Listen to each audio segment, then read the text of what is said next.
bonitos ojos tiene, debajo de esas dos cejas, debajo de esas dos cejas, qué bonitos ojos tiene. Qué buen domingo, ¿no? Entre todas estas cosas así, todas estas noticias, oír a Alfredo Sadel con esa canción es lo máximo. Yo decía en el interín, comentando aquí con los compañeros, que menos mal, cuando hablamos de los errores ortográficos, que Andrés Bello no nació en esta época. Porque si Andrés Bello leyera los mensajes de celular, las patadas que recibe en el estómago son mortales. Bueno, vamos con el comentario. Yo voy a comenzar preguntando, ¿es chavista la mafia financiera venezolana? Respondo, no necesariamente. Si en Estados Unidos se está investigando a ciertos venezolanos por lavado de dinero, estos no tienen por qué ser chavistas. Yo sé que en el norte irán llevando a juicio a todos aquellos que puedan ser utilizados en contra del gobierno venezolano, incluyendo a los tratados como testigos protegidos.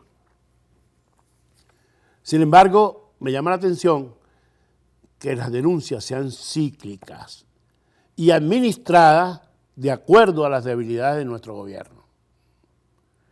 No me extrañaría que para Washington hasta los banqueros prófugos terminen siendo chavistas. Pese a que quienes se vieron incursos en manejos dolosos ya no están en el país, aunque por allí todavía quedan algunos. Es probable que los mafiosos hayan infiltrado las finanzas oficiales y en consecuencia hayan exportado grandes capitales logrados desfalcando a la República. Pero ello por ningún motivo significa que las personas cuestionadas estén comprometidas con el proyecto bolivariano. Yo pregunto, ¿están los investigados enlazados con la corrupción política? Sí, siempre y cuando a la hora de cometer los actos delictivos contaron con autoridades públicas. Y tenemos el ejemplo que entre los impugnados aparecen dos exfuncionarios. Dos exfuncionarios, Alejandro Andrade y Claudio Díaz. Ambos se desempeñaron en su momento como tesoreros. Por esa razón yo presumo que los dos señalados se valieron de su poder para delinquir, prestándole atención a sus intereses personales, así como proporcionando información privilegiada a los privados. Solo así puedo comprender cómo los investigados se enriquecieron emparentando en el mercado negro al sector oficial con el financiero especulativo. Aprecio que así conformaron un tinglado donde prevalece el tráfico de influencia, los sobornos, las extorsiones y los fraudes. Así edificaron una estructura propia del crimen organizado que haría morir de envidia incluso a la mafia norteamericana en los años 30. En los Estados Unidos presentaron cargo en contra de unos venezolanos incriminándolos por presunto lavado de cientos de millones de dólares devenidos precisamente del saqueo de los dineros públicos. Entonces me pregunto, si en Venezuela era vox populi la asistencia de esa organización criminal, ¿por qué se esperó tanto tiempo para darla a conocer? ¿Por qué si estaba a la vista un caso de legitimación de capitales se ha ocultado el origen del enriquecimiento repentino de esos ciudadanos? Pero más aún, pregunto, ¿cuál es el interés en señalarlos como chavistas? No obstante, pienso, que uno de los errores de la revolución venezolana es el haber empleado a personas en cargos importantes por solo haber estado cercanas a quienes han ejercido la primera magistratura. O sea, son mis amigos, yo los meto en cargos importantes. Yo creo que los cargos fundamentales deben ser destinados a quienes se identifican ideológicamente en teoría y práctica con el proceso político.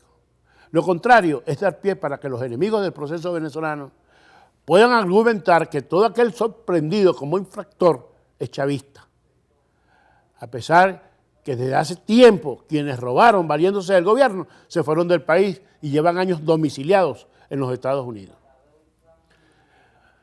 Me atrevo a asegurar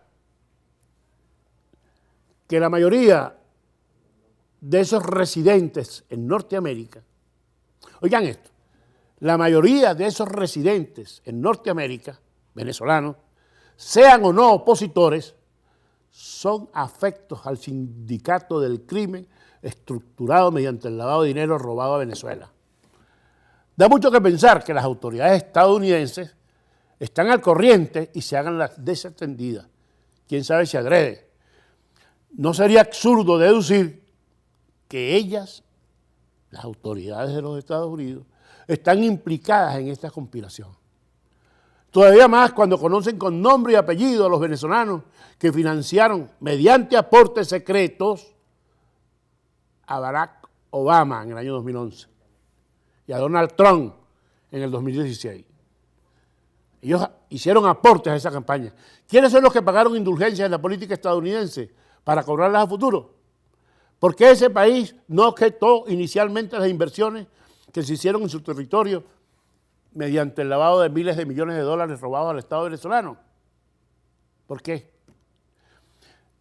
Estamos en presencia de una mafia que actúa a lo largo y ancho de la nación norteamericana, retando inclusive a sus instancias legales.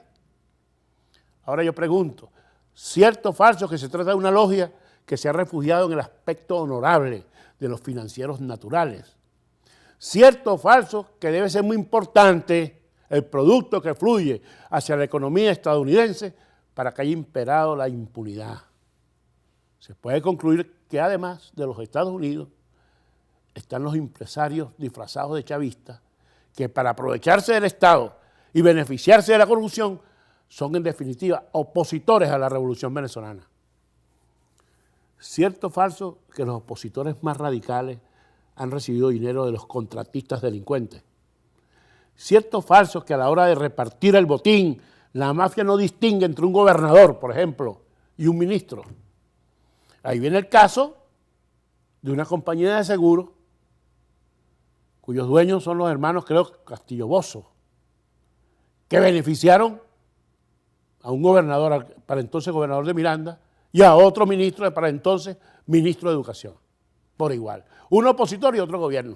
No les importa el color. De manera irrevocable puedo afirmar que los ladrones están arraigados en una sola costumbre. Vamos con unos compromisos y continuamos con el programa.